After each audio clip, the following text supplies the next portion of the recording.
Hello, my crafty friends. Well, today we are going to play around with a fun little technique. It is called the faux tile technique. Hi, it's Lynn Dunn from Stamptastic Designs. Thanks so much for joining me today. In this episode of Stamptastic TV, I have two different ways you can use this faux tile technique in your card making. Now, this particular technique gives the look of tile in the background, and it's very simple to do. Now, the cards in this video feature the Caring Leaves stamp set from Stampin' Up. And for this technique, I'll be using a variety of different colors. We'll be using some early espresso, old olive, Cajun craze, and crushed curry. However, you can use any stamp set and any supplies that you have on hand with this particular technique. Okay, so this is the card we are going to make today. And as you can see, there is just this look of tile in the background. So we're going to do a little bit of scoring today to create that tile. And then I will show you how to stamp the images right over the top. Okay, so to create this tile look, you're going to need to use the Simply Scored board. That's what I have right here. This technique works best with this scoring board because it gives you some really nice grooves in your cardstock when you go ahead and score this. So I do recommend this board. The grooves are not as deep if you use just the regular scoring tool that's on your paper trimmer. So basically what I'm going to do is I have a 3.5 by 3.5 inch piece of white cardstock, and we're going to start by scoring it diagonally. So I just put a little marker here just at the 6-inch mark. We're going to make score lines every 1/2 inch across this paper. So the first thing I'm going to do is just find my groove here with the stylus. And I'm using the small part of the stylus, you know, this small little end. There's two different ends. So I just want to make sure that I'm in this groove here. And what I'm going to do is just start at the top and just score all the way down from corner to corner. And then I'm just going to go over every 1/2 inch and just make another score line. So every 1/2 inch. And then I'm just going to turn my paper. And I'm going to do the same thing on the other side, but let's find this groove. And we'll line it up with that marker at the top and this groove on the bottom. And then we'll just go over every 1/2 inch again. All right, so once you have that done, then you're going to turn it to the opposite corner. So you want your score lines to be going straight across horizontally. And then let's go ahead and find our groove. And that looks good. And we'll go from the top corner to the bottom. And then we'll just repeat this process, going 1/2 inch all the way across. All right, and then we'll just turn our paper again and do the other side.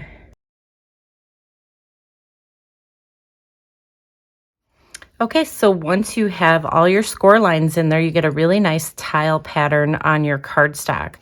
So on the back, that's the raised area. That's the part that, you know, when we were scoring on the top part here. So it gave us this little raised area on the back. And then this is the flatter area with the grooves in it. So we want to do our stamping directly on this piece on the front, not on the back. So we're going to start with this stamp set. This particular stamp set has a 2-step process. So we're going to stamp the outline first, and then we'll go back and we will add the color after that.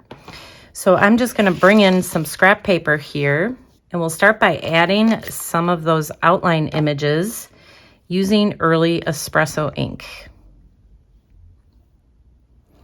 And so when you stamp, you don't want to stamp extremely hard. You just want to press down lightly and add your images.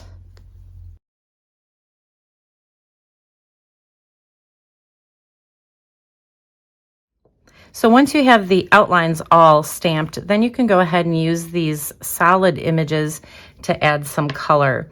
So I'm really just going to go around and alternate these colors. So I'm going to start with some Old Olive right in the center here. And then I'm going to take that other leaf shape and I'm going to add a little bit of Cajun Craze off to the side. So we'll add some crushed curry.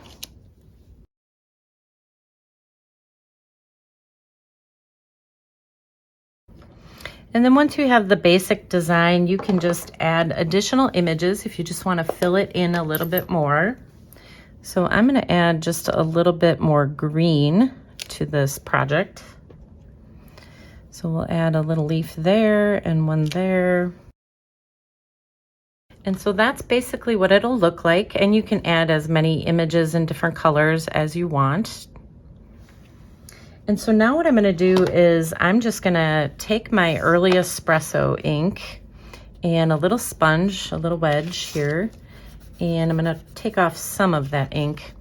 But then I'm just going to go around and just add a little bit of ink all around the edges of this cardstock piece because I want it to blend in with the background that we're going to put this on. All right, so that's really all there is to it. And you can stamp any images that you want across your tile pattern. I just chose the leaves for the fall. So now I'm just going to put together this card so that you can see how this all comes together. So I am just using a piece of early espresso cardstock for the base of the card. And remember, this little square piece was 3.5 by 3.5 inches. Then the next thing I'm going to do is just add a 1 by 3.5 inch piece of just some designer paper that coordinates with the colors that I'm using. So we'll just add that on the bottom. And then I'm just going to add my greeting, and I just stamped a greeting on a 1/2 inch wide by 3 3/4 inch piece of white cardstock. And I actually decided to use a greeting from a different stamp set, but you could certainly use the greeting that comes in this set. And the last thing I'm going to do is just add a couple embellishments here. And that's it. And it just makes a really beautiful card. So the cool thing about this technique is you can make your little tile squares any size that you want. So to create this card, I went a 1/2 inch wide, but you can also make them smaller, and of course you can make them bigger. On this particular card, I went a 1/4 inch wide, so you can see that the tile is just a little bit smaller than this one, and it just gives it a little bit different look. So there's lots of possibilities for using this faux tile technique in your card making.